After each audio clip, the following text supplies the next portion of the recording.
In the past few months, I've been sending out a bunch of job applications. I'd definitely say somewhere in the hundreds. And I've been becoming increasingly frustrated because every time I send out an application, it seems like I'm sending it out to the abyss and cold darkness of the internet. And I have this gut feeling that nobody's even reading my stuff, right?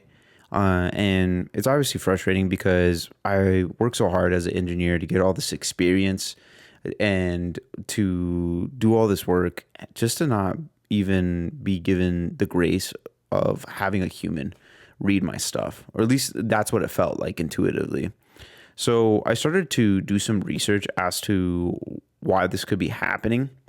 And there's like the obvious stuff that I think we talk a lot about in this channel, which is just the general state of the economy, the state of the industry as well. Like all that stuff is definitely playing a factor. But I thought that there was something more going on. So I did this research and I ended up finding out that quite literally my application is not being read by a human being. My application is in my resume too. By that matter, it's being sorted by a machine, right? And this machine can also be software known as ATS, right? It's called an application tracking system, which we'll go into this video.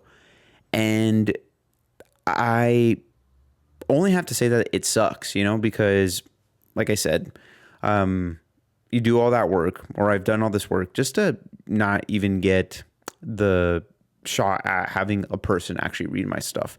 There are practical reasons for why that's the case, but in this video, what I wanted to do is I want to go over what an ATS is and a potential solution for how you can get around it.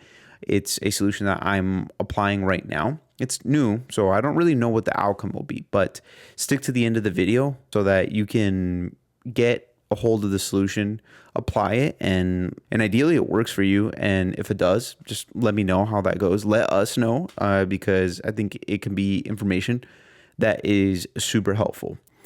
So yeah, we'll go ahead and start the video now. Thanks, guys.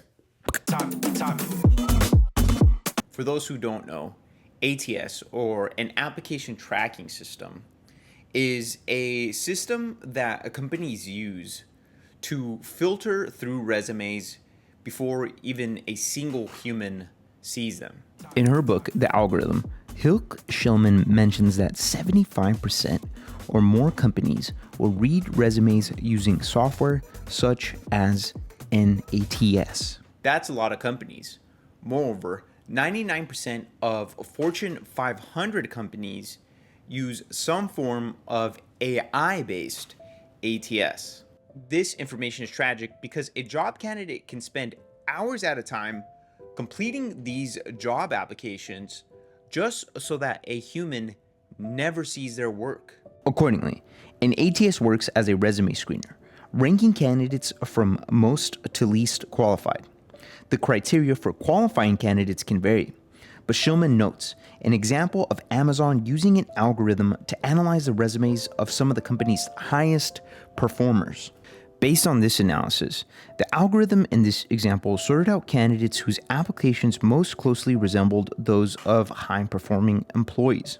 However, the sorting criteria, like the one mentioned here by Amazon, can backfire. Specifically, qualified candidates can be sorted out because they don't fit the mold that the ATS is looking for. In other words, the ATS lacks the nuance to find a candidate outside of its defined search criteria. So say that you are a senior software engineer, and the two skill sets that you apply, this is just for a really simple example, is that you design software, I'm just going to abbreviate it, and you also code.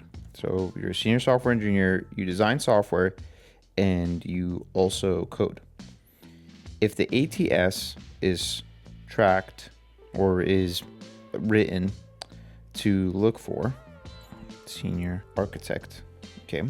So let's say that the ATS is looking for a senior architect, and this senior architect has to be able to design software and also code it. Let me just put code it up here too. Even though these two guys are essentially the same, if the ATS is tracked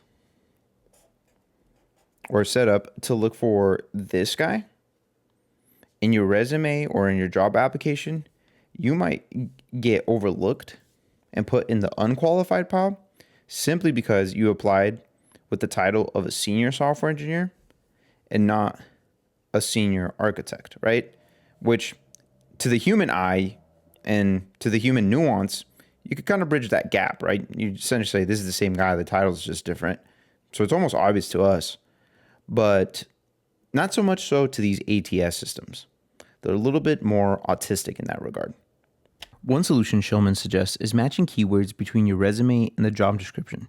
She also suggests making resumes machine readable by avoiding special characters, graphics, or columns and using plain text and bullet points instead. However, you have to be careful because the better that you match your resume to a particular job description, if let's say you present yourself to be the perfect match based on some of the tactics that I just mentioned, then that can also trigger a red flag for the ATS as your application is just a little too perfect. In short, the big takeaway with this video is for us as job applicants to understand that we're not submitting our resumes to other human beings. We're submitting our resumes to machines. And therefore, we should plan accordingly and act accordingly to that reality. If you want to make it easier for yourself to get a resume that is ATS friendly, you could check out this website called JobScan. I'm not affiliated with these guys, but this application makes it pretty easy to match up your resume to a particular job application. And this is a new tactic that I'm implementing myself. So I can't validate that this will inherently get you a more improved job hunting experience, but with the market in the way that it is, I think it's definitely worth a try if you're willing to experiment a bit to get the success that you want. As for me, I see enough logical connections to use a tool like this, but I will leave that decision up to you. So what do you think? Have you found any tactics or any strategies that you're implementing in order to get noticed by employers? If so, please make sure to comment and leave your opinion in the section below. If you like this information and would like to get more of it, or you would like to communicate with me directly, make sure to go to the description box below and subscribe to become a member of our private Discord community for only $5 a month. Even in this market, I've had a member of the community get interviews, if you could believe it or not, with no bootcamp experience, no computer science experience, just a lot of skill and a lot of tactics. So it's completely and totally possible to get noticed even in this market. And I'd be happy to share the kind of information that can potentially open up such opportunities to you. Again, it's just a $5 a month. And I mainly do that price just to keep the quality of the community up. And I recommend that you guys jump in right now because I will be tripling the price at the end of the month. So the deal is hot right now and I would recommend jumping on that. If you want to jump out of the community at any time and cancel your subscription, you're more than welcome to do that as well. So again, if that is something that you're interested in, make sure to go to the description box below, hit the link there and subscribe for only $5 a month. Other than that, guys, I really appreciate the support on this channel. Make sure to subscribe to the channel. We're almost at 1,000 subscribers, which I really want to see us get there. And yeah, I really appreciate it and I'll catch you on the next one. Peace.